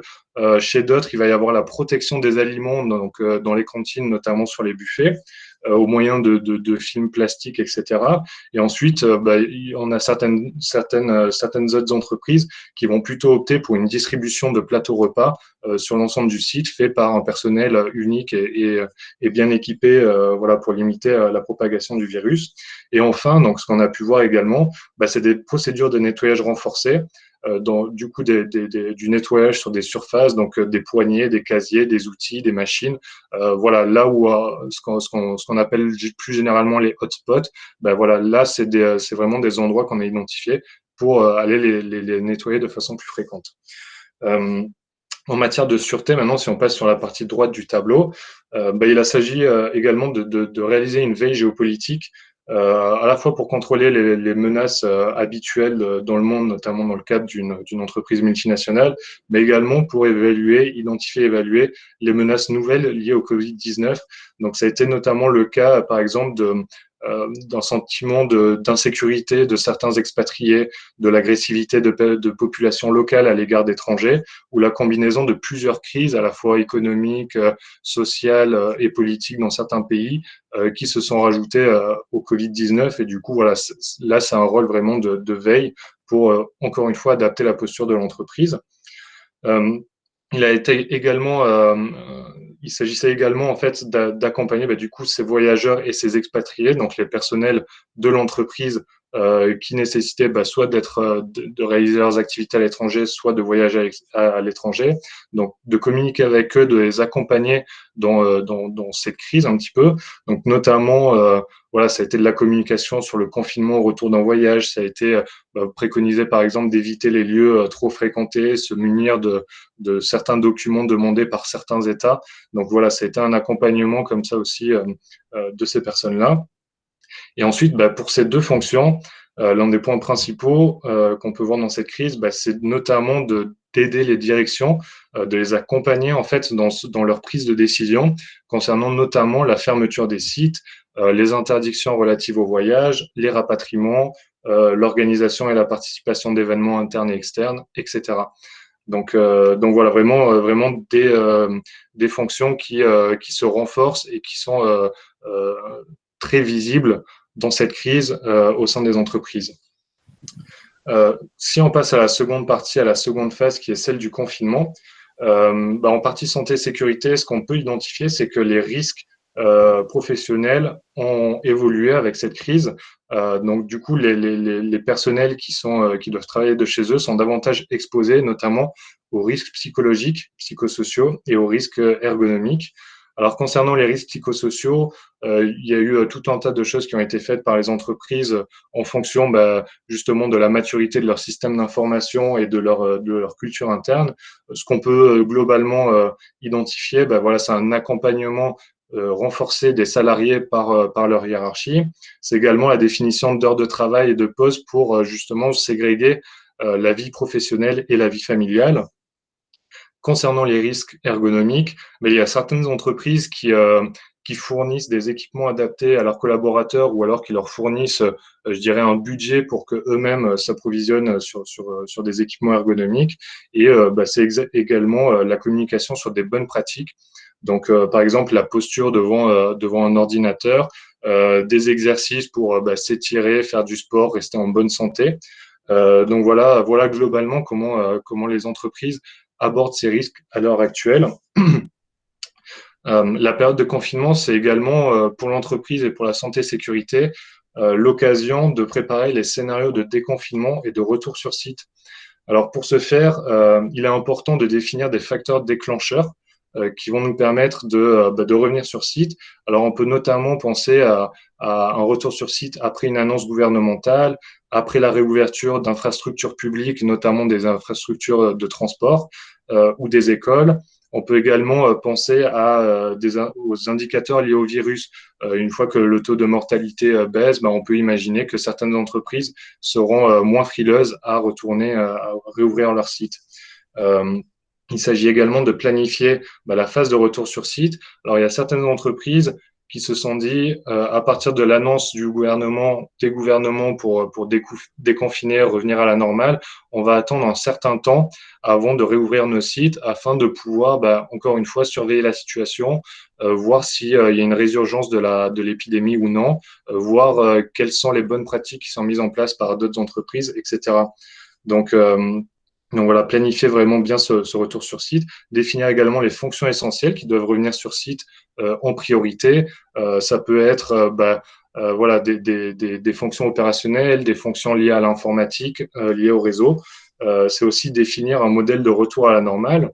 Alors pour les entreprises, c'est se poser la question de est-ce qu'il vaut mieux faire un retour progressif en termes de pourcentage de population?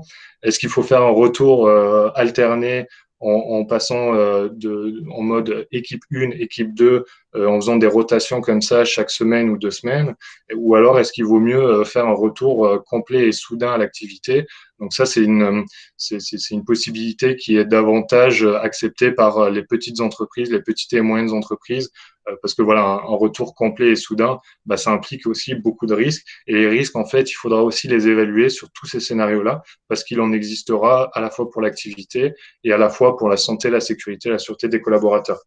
Le mieux, c'est que les entreprises préparent 2 ou 3 scénarios de déconfinement et de retour à la normale, parce qu'il y a toujours cette idée d'aléa en fait liée aux annonces gouvernementales, liées à la propagation du virus.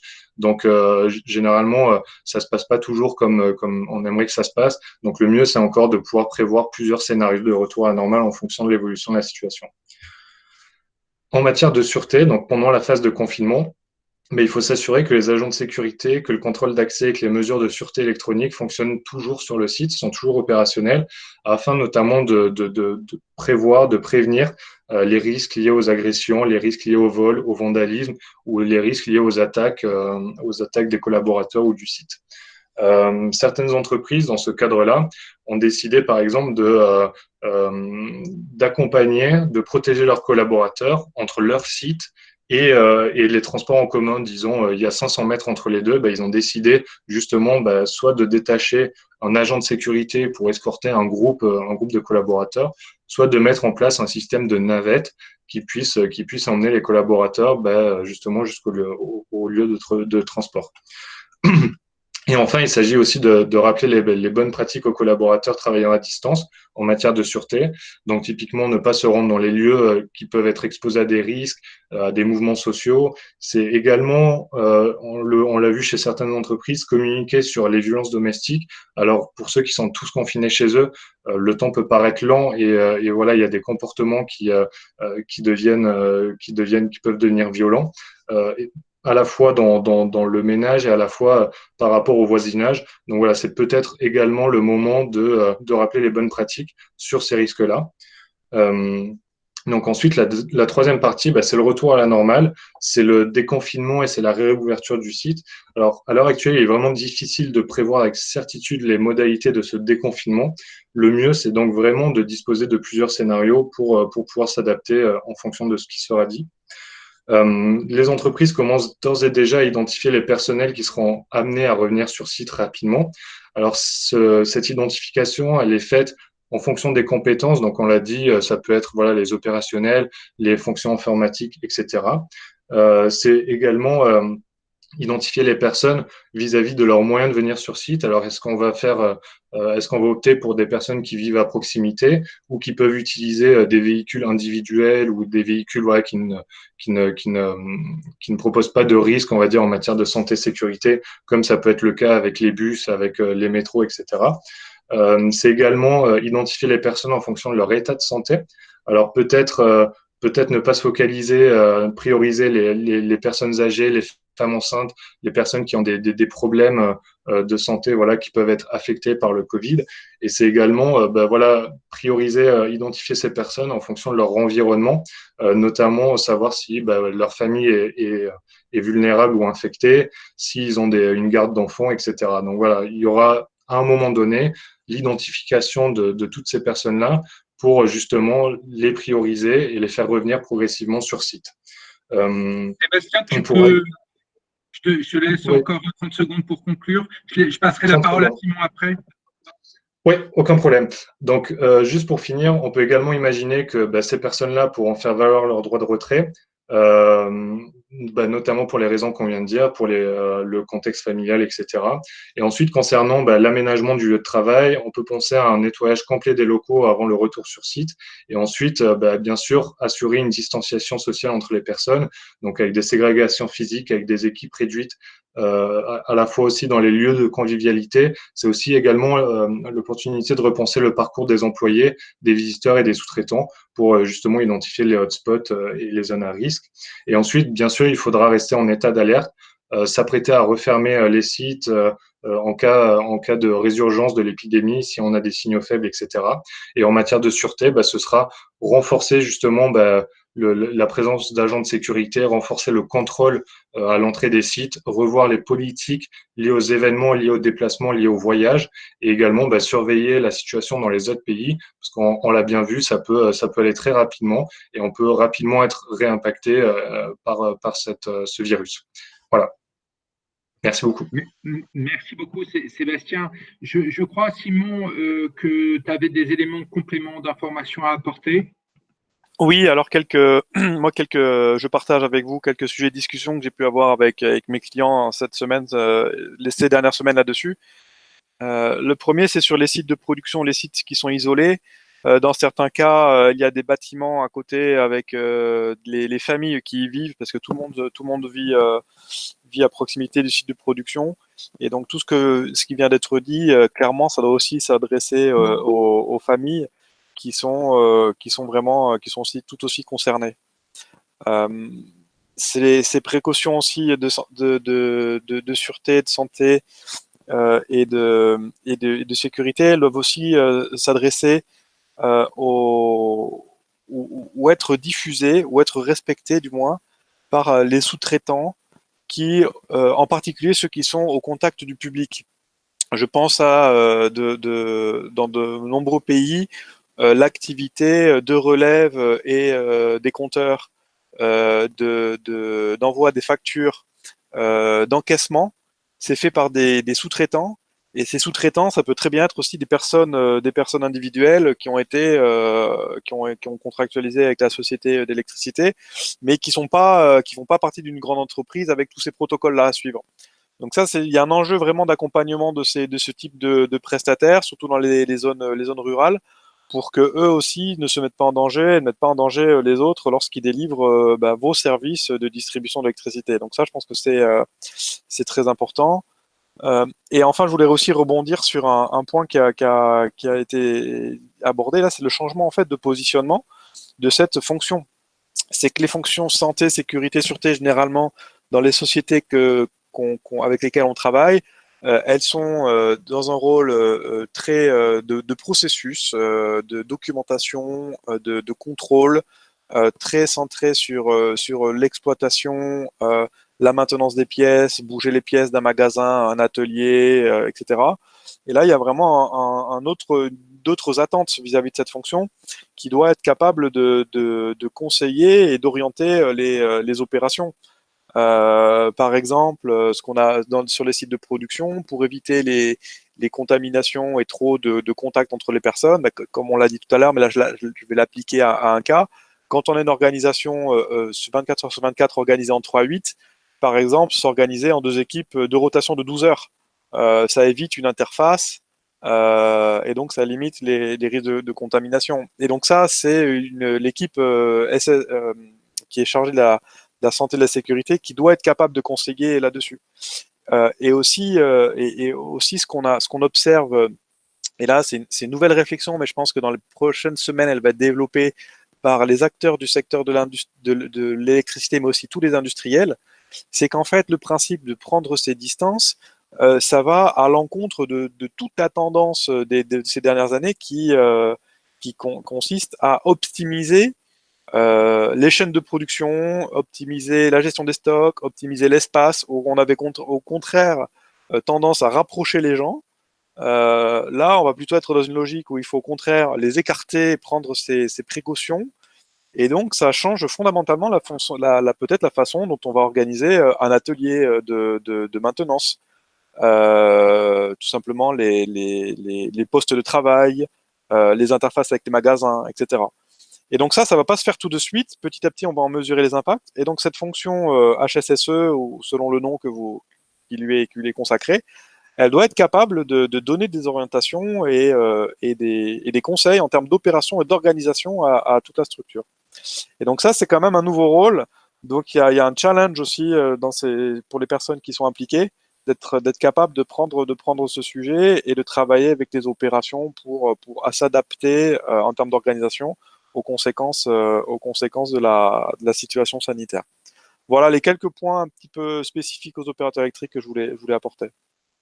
Merci beaucoup, Simon. Moi, je voulais uniquement compléter sur la partie sûreté, une remontée d'un certain nombre de directions sûreté par rapport à certains pays en Afrique qui sont confinés. Comme ces pays sont confinés, les forces de sécurité, les forces de police sont amenées à faire respecter la loi en vigueur et donc se désinvestissent d'autres problématiques de sécurité, ce qui conduit à la fois à une augmentation du nombre de vols sur site. Donc, j'attire votre attention sur la nécessité, dans certains cas, de renforcer la sécurité sur vos installations. Et le deuxième point, et notamment en zone subsahélienne, c'est la question du terrorisme. C'est-à-dire qu'on observe une résurgence des actions terroristes ou des risques de manifestation d'actions terroristes. Donc là aussi, on attire toute votre vigilance. Je vous remercie, messieurs. Je vous propose de passer aux questions-réponses, si vous en êtes d'accord. Je vois le temps passer. Alors, on a beaucoup de questions. Je voudrais, Simon, je vais certainement te redonner la parole. Il y a une question par rapport à la question des OIV dont a parlé Philippe Baumgart tout à l'heure, hein, les opérateurs d'importance vitaux en France. Est-ce qu'il y a l'équivalent dans certains pays en Afrique ou en Asie? Merci beaucoup. Alors, j'ai pas la connaissance de tous les pays, mais je sais que ça existe. Je prends l'exemple du Maroc, où il y a les entreprises d'importance vitale qui existent, et parmi elles, il y a l'ONE et d'autres secteurs d'activité comme les télécoms ou comme l'eau. Donc ça existe et ça fait l'objet de dispositions particulières. Alors tout à l'heure, on parlait de sécurité informatique. Par exemple, ces opérateurs-là doivent respecter un cahier des charges de sécurité informatique qui est édicté par une direction de l'État qui s'appelle la DGSSI et qui donc fixe des contraintes en termes de sécurité des systèmes d'information de ces types d'opérateurs. Et aussi, ils ont d'autres contraintes qui concernent la continuité d'exploitation, les plans de reprise d'exploitation, etc. Donc ça existe. Je ne peux pas dire si ça existe dans tous les pays, mais dans certains, ça existe. Merci beaucoup.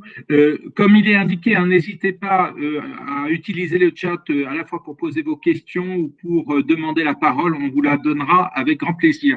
Deuxième question, alors que je vois sur mon WhatsApp, excusez-moi, mais question d'Anne-Sophie de l'AFD, c'est confinement des équipes sur sites sensibles.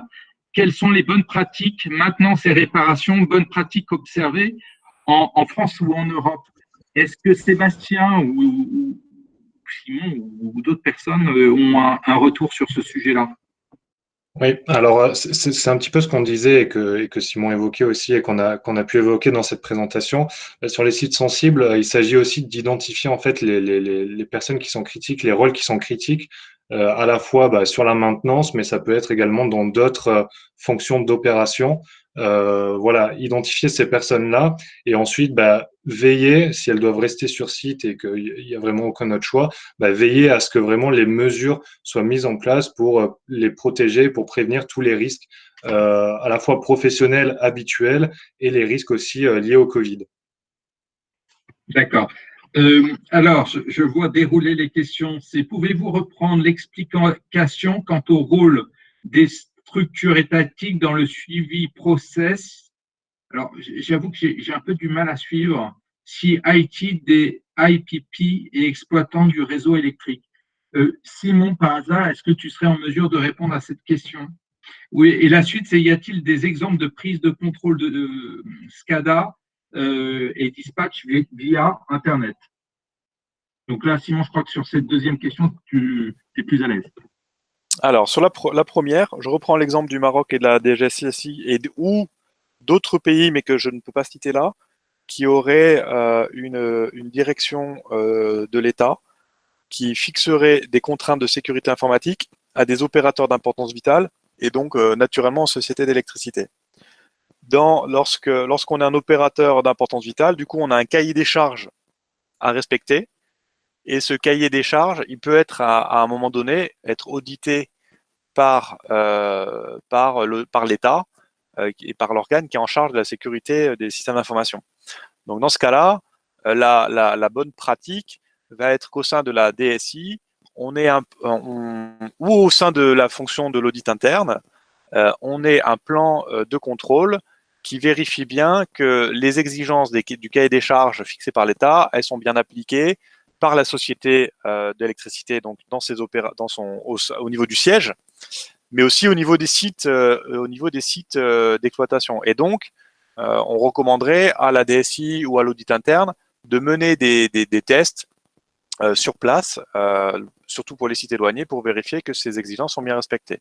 Ensuite, quand on a un IPP, donc que l'on contractualise avec un IPP, donc là, il faut trouver un moyen contractuel pour répercuter dans le contrat qui va vous lier à la société de projet, pour répercuter ces exigences informatiques. Donc, ou bien ça peut être une annexe de la documentation contractuelle, ou alors après ça peut être aussi des droits d'audit où la société d'électricité pourrait aller vérifier que la société de projet respecte bien toutes les normes contraignantes en termes de sécurité des systèmes d'information. Voilà, ça c'est pour répondre à la première question. La deuxième concernant des exemples de prise de contrôle de SCADA ou de dispatch via Internet. Alors moi je n'en connais pas. Je n'en connais pas. Ce que je peux vous dire en tout cas, c'est que la tendance, le risque de ce type d'attaque est accru avec, notamment parce qu'on constate que les industriels et les développeurs, de plus en plus, alors, il y a des alternatives qui se retrouvent de plus en plus, d'alternatives au SCADA. Plutôt que d'avoir un SCADA et puis après un logiciel qui fasse interface et qui partage les données avec la société d'électricité via un VPN, et on sait que les interfaces entre les SCADA et les systèmes d'information peuvent être assez compliquées à mettre en place. On voit apparaître des dispositifs avec des capteurs connectés, donc ce qu'on appelle l'IoT, et qui est connecté directement sur Internet par des web services et donc qui permettent à la société d'électricité d'accéder à ces informations de production directement sans SCADA, sans VPN.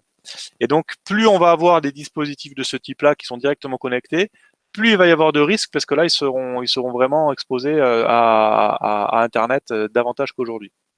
Voilà, donc je peux pas répondre plus que ça pour l'instant. Moi, ce que je peux dire pour compléter, c'est peut-être juste de dire qu'on sait qu'aujourd'hui, il existe sur Internet des interfaces SCADA qui sont exposées. Ça, vous pouvez le trouver par vous-même. Il y a des moteurs de recherche en fait, qui référencent à peu près tout ce qui est exposé sur Internet. Je vais vous donner les plus connus. Vous avez Shodan pour l'américain. Vous avez un français qui s'appelle Onif. Voilà, il y en a un certain nombre de ces moteurs-là et ils référencent des systèmes industriels qui sont accessibles directement sur Internet. Juste à titre d'exemple, on n'est pas sur SCADA lui-même, mais par exemple, on a même des protocoles Modbus qui sont exposés directement et qui sont non sécurisés par design et qui peuvent donc, on peut donc crasher un système Modbus. Si tant est que le système est exposé sur Internet, rien n'empêche quelqu'un qui l'a identifié d'envoyer des trames malveillantes et de planter le système. Donc voilà, le risque après, des attaques massives qui exploitent du SCADA, il y en a eu, mais il n'y en a pas non plus, il n'y en a pas tous les jours, et j'ai envie de dire fort heureusement. Malheureusement, on ne peut pas dire que ça n'arrivera pas parce que la compromission du système bureautique étant une première étape vers un rebond, et ça, on a quand même plusieurs exemples d'attaques de ce type-là. Donc après une attaque directe sur un système industriel depuis l'extérieur, comme ça, sans qu'il y ait je dirais, des étapes intermédiaires, ça paraît c'est pas improbable parce qu'il y a des gens qui malheureusement exposent leur système, ce qui est une très mauvaise pratique, mais c'est pas non plus quelque chose qui est hautement probable. Une attaque en revanche par rebond en plusieurs étapes, ça c'est quelque chose qui est tout à fait envisageable aujourd'hui et dont il faut se méfier.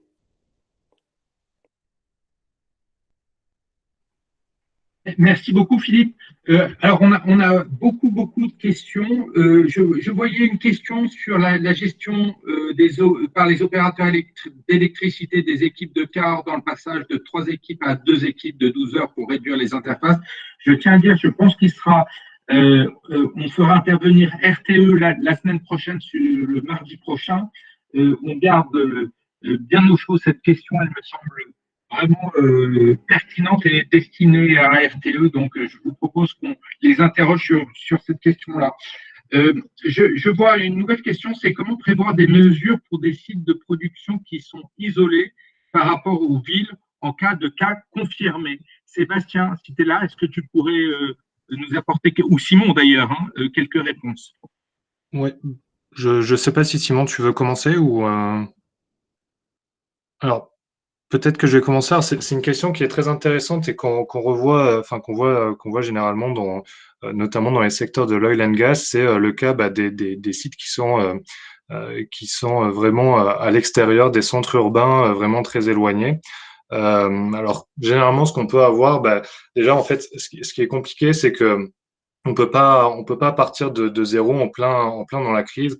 Donc, il faut quand même un minimum avoir préparé son site pour gérer une personne contaminée, une personne infectée.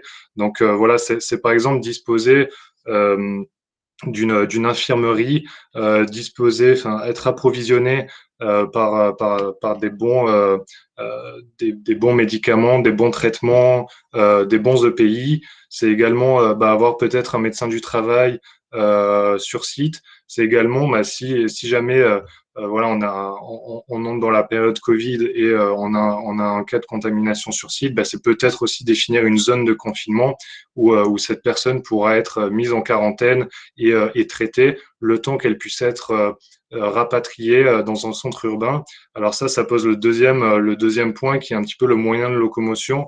Alors il y a certaines entreprises, en fait ça va dépendre aussi beaucoup du contexte, certaines entreprises qui vont opter pour des moyens de locomotion terrestres, on va dire, des véhicules, des ambulances ou des fourgonnettes, on va dire.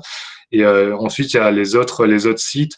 Je pense notamment aux plateformes pétrolières ou aux zones vraiment très inhospitalières et très éloignées, où là, on pourra davantage plus se tourner vers des moyens de locomotion aériens de type hélicoptère. Voilà globalement comment on pourrait gérer un cas de contamination sur un site qui est assez loin dans son centre urbain. Pour compléter, dans le cas de l'électricité, souvent, ou dans certains cas, l'usine de production d'électricité, elle est pas toute seule. Il y a aussi d'autres services qui peuvent être proches ou d'autres usines qui peuvent être proches.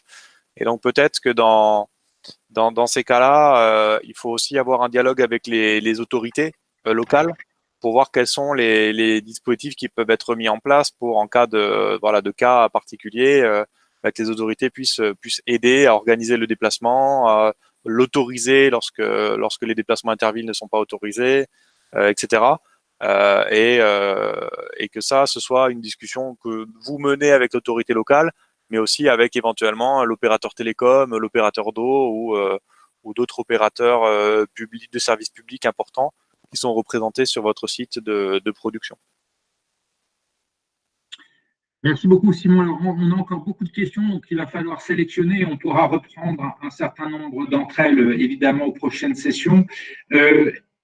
Enfin, une question pour vous tous, c'est quelles sont les bonnes pratiques pour le télétravail? Est-ce que sur ce sujet qui paraît finalement simple et qui finalement, on le sait, ne l'est pas, est-ce que vous avez quelques bonnes pratiques?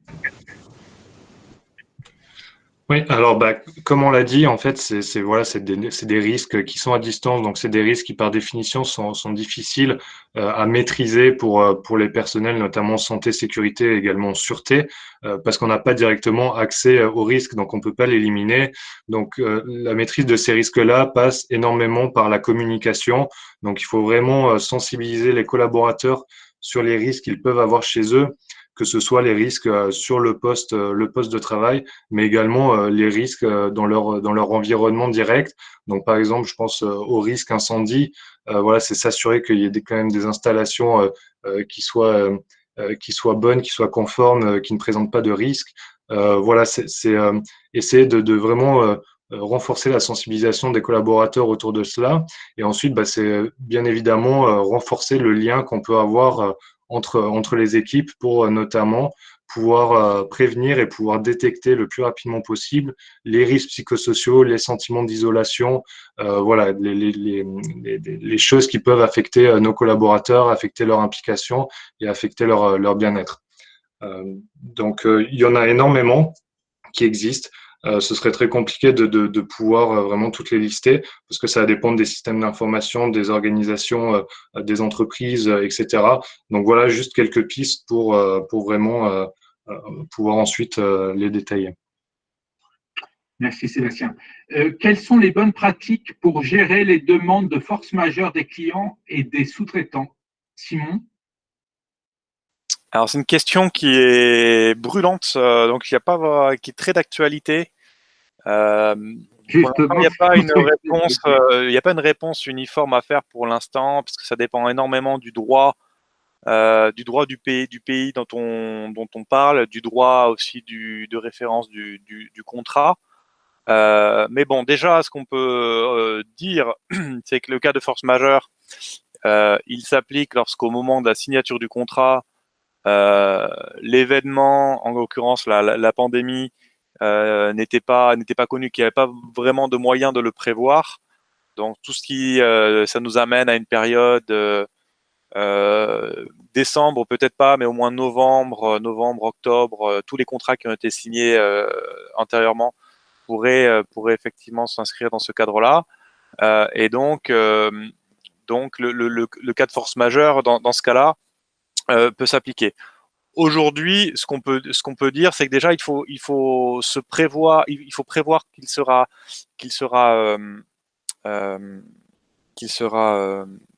mis en avant par certains fournisseurs, mais il faut faire attention. On sait que dans ce genre de situation, généralement, ça va être aussi un prétexte qui va être avancé par de nombreux fournisseurs pour justifier des retards ou des manquements à des prestations ou des niveaux de prestations qui sont dégradés. Alors que c'est pas forcément relié directement à cette pandémie. Donc la bonne pratique déjà, c'est de recenser ses contrats, de voir le droit qui est applicable, de regarder à quelle date il a été signé, de voir si et de documenter les niveaux de performance qui étaient présents avant la pandémie et les niveaux après, pour être capable d'apprécier la véracité en fait de l'impact de la pandémie sur l'exécution du contrat. Ensuite, il faudra prendre attache avec le fournisseur pour avoir un échange avec lui et trouver les conditions amiables qui permettraient de résoudre les éventuels litiges ou de rattraper certains retards qui auraient pu être constatés sans forcément activer ces clauses-là qui vont être après difficiles à appliquer pour vous comme pour lui. Donc pour l'instant, on peut pas spécialement faire de réponse plus précise que ça. Peut-être qu'un peu plus tard, on pourra faire une séance qui abordera plus précisément ce sujet. Mais pour l'instant, c'est les éléments qu'on peut partager avec vous. D'ailleurs, Simon, il y a une nouvelle question. Est-ce que le cas de force majeure peut justifier un retard, inexécution ou résiliation d'un contrat? Ça dépend du contrat, mais ça semble s'appliquer. Je ne peux pas faire de réponse plus précise. Oui, et puis et puis ça dépend du pays, du cadre légal, évidemment. Alors, je vois une dernière question sur la question des cyberattaques. Quels sont vos conseils pour réduire le risque de cyberattaque à l'encontre d'opérateurs de distribution? Alors, il me semble que dans la présentation de Philippe Baumgart, on l'a déjà pas mal évoqué. Je proposerai à Philippe, qui a dû partir et s'en excuse, d'apporter à la personne qui a posé la question une réponse par mail, évidemment le plus rapidement possible. Je vous propose de s'en arrêter là. Juste peut-être, oui. Je veux juste apporter une petite précision du coup pour les distributeurs. Oui. La donnée qui a de la valeur, c'est la donnée client. Par rapport aux sociétés d'électricité, tout à l'heure, on a parlé centrale, on a parlé dispatch, mais le distributeur, lui, c'est sa donnée client qui a beaucoup de valeur, et donc quelque part, c'est ce domaine-là, ce domaine commercial, ce domaine clientèle, qu'il faut être capable de bien protéger, de bien ségréguer, etc. C'est là où il y a des données qui sont vraiment intéressantes pour une entité malveillante. Je suis d'accord. Mais, merci beaucoup, merci à tous. Peut-être les prochaines sessions, on va conclure par les prochaines étapes. Donc, pour rappel, la prochaine étape est donc le 23 avril, jeudi, à la même heure, sur la gestion de trésorerie d'urgence. Je renouvelle, si vous avez des questions ou vous souhaitez faire part de votre expérience ou d'éléments, n'hésitez pas à nous envoyer donc un mail à l'adresse indiquée. Je rappelle aussi que vous pouvez proposer à des collègues de votre entreprise ou d'autres entités, évidemment, de se joindre à notre conférence. Mais il faut qu'ils nous envoient un mail à l'adresse indiquée, que je ne vais pas citer parce qu'elle est relativement compliquée. Donc, n'hésitez pas à faire participer d'autres collègues qui, en fonction des sujets, vous semblent pertinents. Donc, la prochaine session, c'est la gestion de trésorerie d'urgence. Celle d'après portera sur la continuité d'activité, avec, donc, comme j'ai pu l'évoquer, la contribution de RTE. On aura une session sur la supply chain, et aussi on abordera certainement, mais on devra vous le confirmer, les aspects évidemment ressources humaines, RH, et puis une dernière session sur la communication de crise. Et on serait, si vous pouvez intervenir, si vous avez des propositions, de retour d'expérience sur ce sujet-là, nous serions très preneurs. Donc, n'hésitez pas à nous faire remonter à la fois vos questions et puis à nous faire part de vos retours d'expérience. Merci à tous et donc au 23 avril, je l'espère. Au revoir.